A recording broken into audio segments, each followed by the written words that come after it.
हरिः ओम। श्री गणेशाय नमः। श्री परमात्मने नमः। वक्रतुंड महाकाय सूर्यकोटि संप्रभ निर्विघ्नं कुरु मे देव सर्वकार्येषु सर्वदा।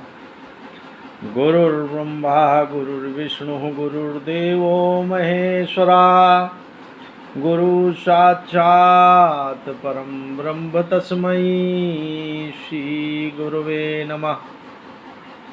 नीलाम्बुजश्यामलकोमलाङ्गं सीतासमारोह पितुमातु भाग्यम्। पाणौ महासायकचारुचापं नवाभिरामं रघुवंशनाथं।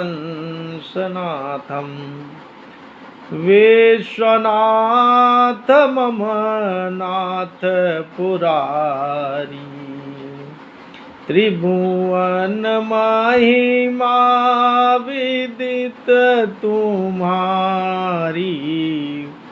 देवी पूज पद कमल तुम्हारे। सुर नर मुनि सब हों सुखारे। सुर नर मुनि सब होई सुखारे। श्री गुरु चरण सरोज रज निज मन मुकुर सुधार। वर्णो रघुबर विमल जस जो दायक फल चार। बुद्धि दीन जनु जानिके सुमिरौ पवन कुमार। बल बुद्धि विद्या देहु मोहि हरहु कलेश विकार। भक्ति भक्त भगवंत गुरु चतुर्नाम बपु एक। तिनके पद बंदन किए नासत नासई विघ्न अनेक। मधुर मधुर नाम सीताराम सीताराम।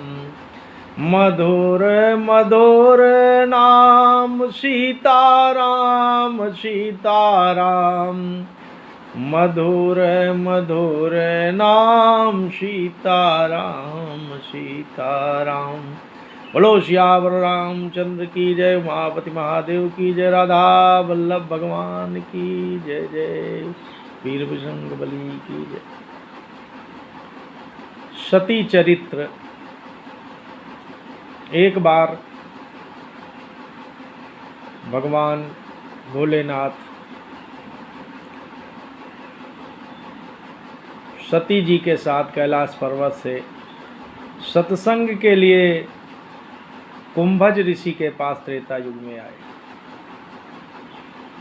और वहाँ माता जगत जननी और भोले बाबा कुंभज ऋषि से कथा सुनने के लिए बैठ गए। भगवान भोलेनाथ बहुत ही सरल और कथा सुनने का बहुत ही उनको सरलता है उनके अंदर। कथा सुनने का गुण है। अगस्त मुनि भगवान कथा कह रहे हैं और शंकर भगवान नीचे बैठकर सुन रहे हैं। तो सती जी के मन में संशय उत्पन्न हो गया कि जितने संसार के सुर नर मुनि हैं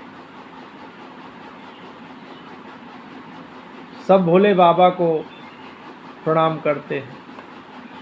शंकर जगत बंद जगदीशा सुर नर मुनि सब नाम ही शीशा। तो कथा में उनकी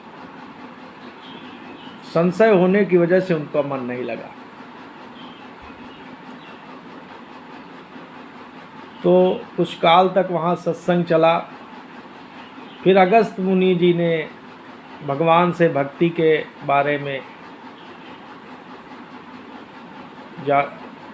सत्संग किया, तो भोले बाबा ने उनको भक्ति के बारे में सत्संग किया। फिर दोनों लोग वहाँ से चले, वापस आ रहे हैं सत्संग के लिए। तो बाबा विश्वनाथ को याद आ गया कि पृथ्वी का भार हरण करने के लिए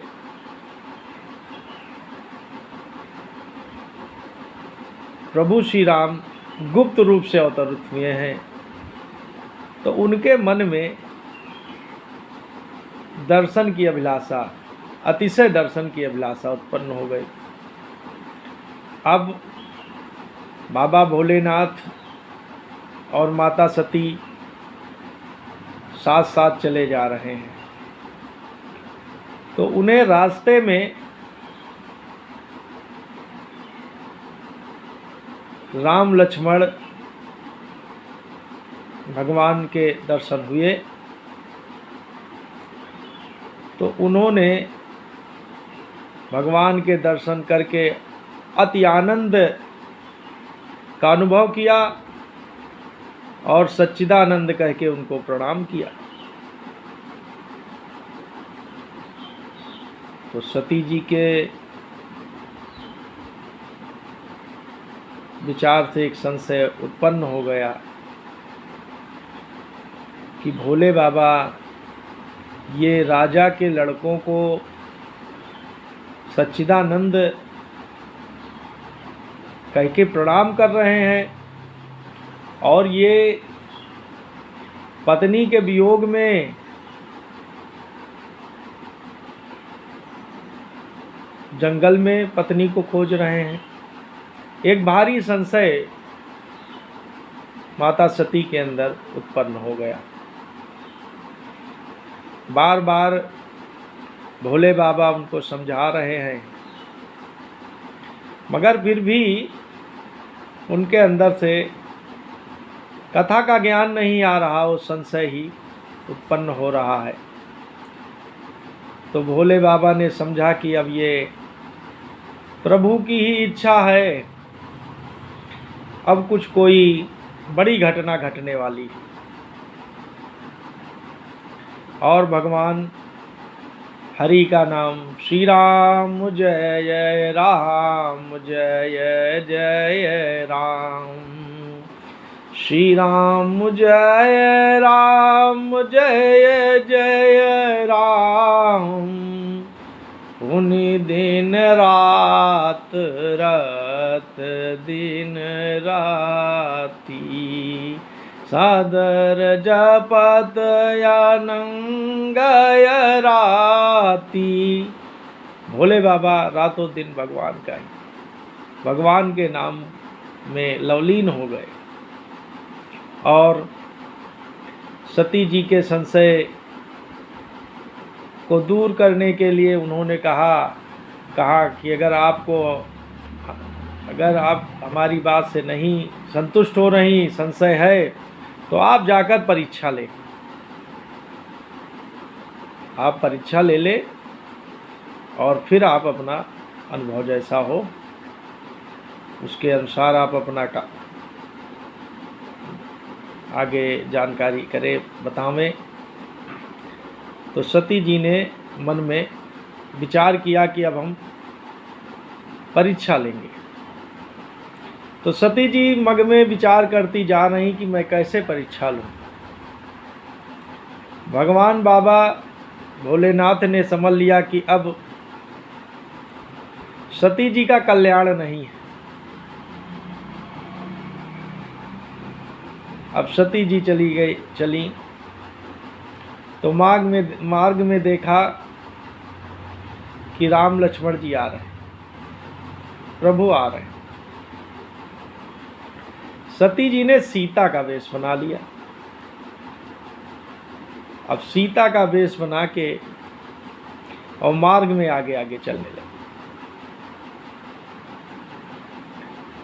अब लक्ष्मण जी ने देखा कि सती जी सीता का रूप बना के आ रही हैं,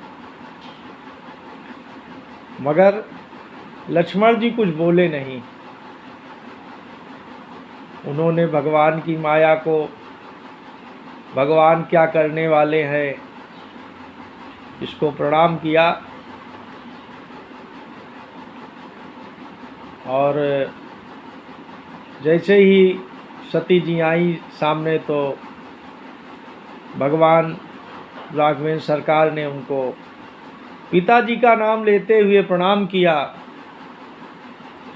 और उनसे पूछा कि कहाँ हैं भगवान भोलेनाथ वृषकेतु, कहाँ हैं आप, यहाँ जंगल में अकेले कैसे घूम रही।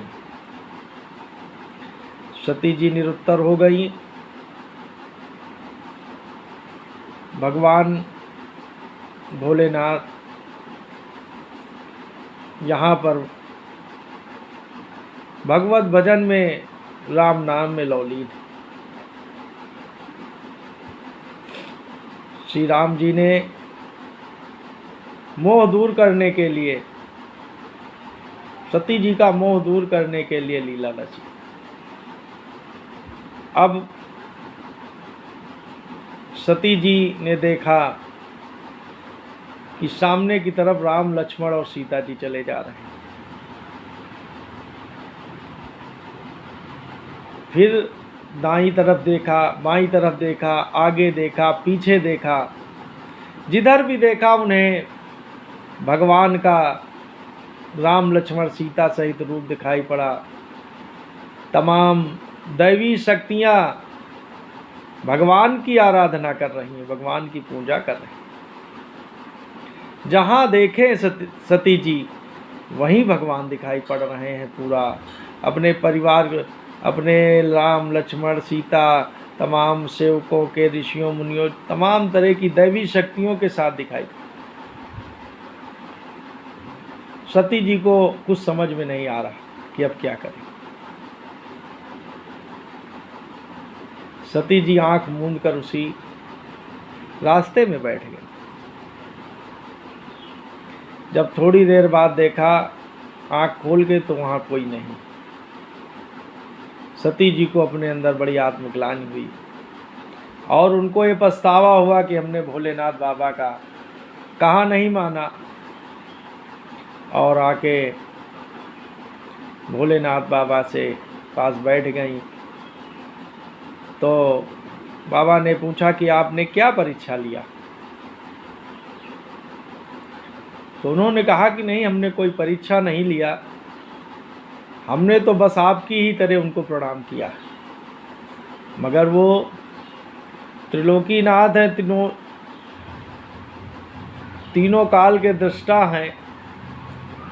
उन्होंने जब ध्यान धर के देखा तो सती जी ने सीता का रूप बना लिया था।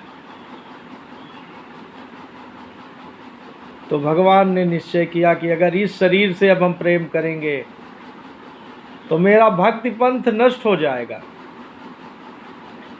अब इस शरीर से हमारा सती जी से मिलना नहीं हो पाएगा। और वो सती जी के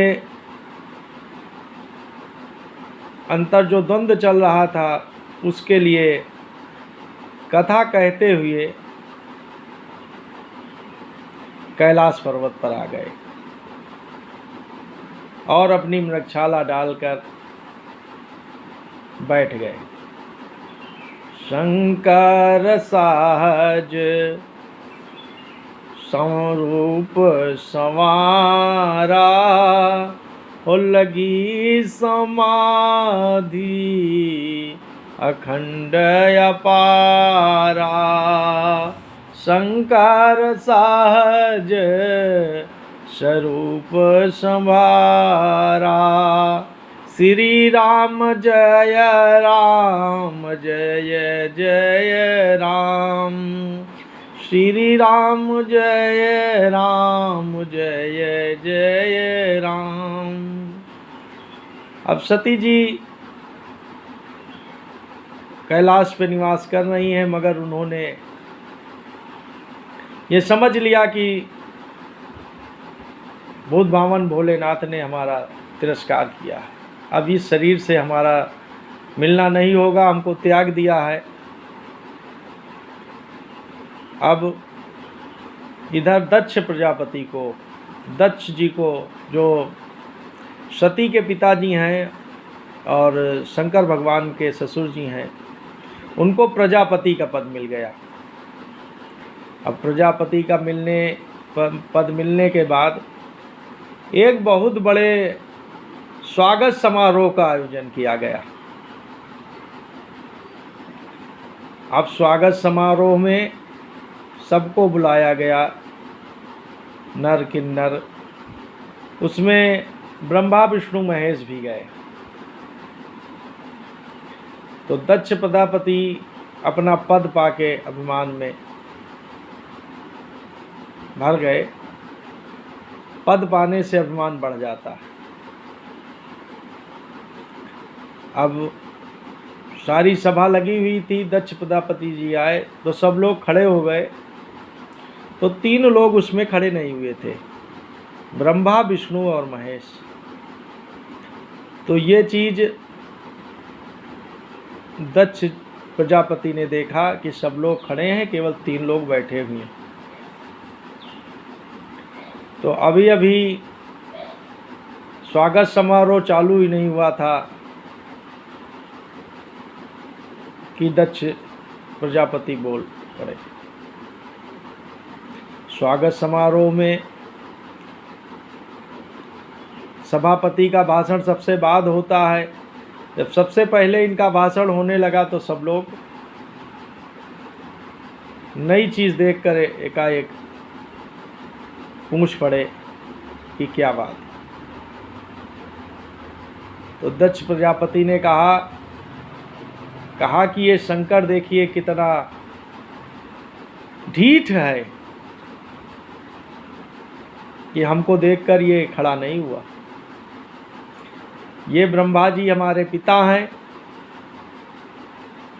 ये विष्णु जी हमारे दादा हैं, मगर ये शंकर तो हमारा दामाद है। लोगों ने कहा कि अरे ये दामाद हैं आपके, आपको इनका सम्मान करना चाहिए। तो दक्ष प्रजापति ने कहा कि हमने ब्रह्मा जी के कहने से अपनी कुमारी अति सुंदर पुत्री सती जी का विवाह शंकर जी के साथ कर दिया और तमाम भले बुरे वाक्यों से बाबा का अपमान करने लगे। बुद्धिमान पुरुष जहाँ बात बिगड़ती रहती है वहाँ से निकल जाते हैं, उठ के चल देते। बाबा ने सोचा कि कुछ बात ज़्यादा बिगड़े, तो बाबा वहाँ से चले आए और कैलाश पर्वत पर आ गए। अब सती जी ने एक दिन देखा कि दक्ष प्रजापति के यहाँ जाने के लिए तमाम विमान जा रहे हैं। दक्ष प्रजापति ने एक यज्ञ रचा और उसमें शंभु भोलेनाथ बाबा अपने दामाद जी को नहीं बुलाया। अब जब विमानों का गीत गाती हुई स्त्रियों का कलरव जब सुना सती जी ने, तो इनके मन में पिताजी के यहाँ जाने की इच्छा जागृत हो गई। तो इन्होंने भोले बाबा से कहा कि हमारे मायके में यज्ञ है, हम लोगों को वहाँ जाना चाहिए। तो बाबा ने कहा हाँ ठीक है, जाना तो चाहिए, मगर कोई निमंत्रण पत्र वहाँ से बुलावा नहीं आया। तो पार्वती जी ने कहा कि हो सकता है कि हमारे पिताजी, यज्ञ में तमाम व्यवस्थाएं होती हैं, इस वजह से आप निमंत्रण आने में लेट भी हो सकता है। तो प्रभु ने कहा कि देखिए, गुरु प्रभु मित्र इन सबके घर जाना चाहिए बिना बुलाए, पिता के घर। मगर यद्यपि वहाँ कोई विरोध मान रहा हो तो वहाँ नहीं जाना चाहिए। और दक्ष प्रजापति के स्वागत समारोह का स्मरण किया तो सती जी ने कहा कि अगर आप नहीं जा रहे तो हम ही चले जाए। तो बाबा के बार बार समझाने पर भी सती जी नहीं मानी। जब सती जी नहीं मानी, सती जी जा रही हैं, तो भोला बाबा ने देखा तो कुछ गणों को उनके साथ भेज दिया। अब जब सती जी वहाँ पहुँची दक्ष प्रजापति के यज्ञ में, तो वहाँ पर इनकी माता जी केवल इनसे मिली, बाकी इनकी बहनें भी इनसे मुस्कुरा के मिली। तो इन्होंने फिर जब पिताजी भी इनसे नहीं मिले तो इन्होंने यज्ञ का जब भाग देखा तो उसमें कहीं भोले बाबा का भाग नहीं था। तो इनको बड़ा भारी अंदर से ठेस पहुंची और इन्होंने वहीं पर गंभीर वाणी में कहा कि सुन लो सभी, यज्ञ में जितने लोग आए हुए हो, कि सबको अपने अपने किए की सज़ा मिलेगी। यहाँ पर भोले बाबा का कोई भाग नहीं है, इसलिए ये मन में अतिग्लान करके और वहीं पर योगाग्नि में अपने शरीर को जला दिया। पार्वती और अंत में इन्होंने जन्म जन्म भगवान शिव की ही सेवा मांगी। इससे फिर अगले जन्म में इनका हिमाचल के घर पार्वती के रूप में जन्म हुआ और इधर गणों ने यज्ञ विध्वंस कर दिया। यज्ञ विध्वंस करने में कुछ ऋषियों ने रोका, तो फिर भोले बाबा को इसकी सूचना आकर मिली।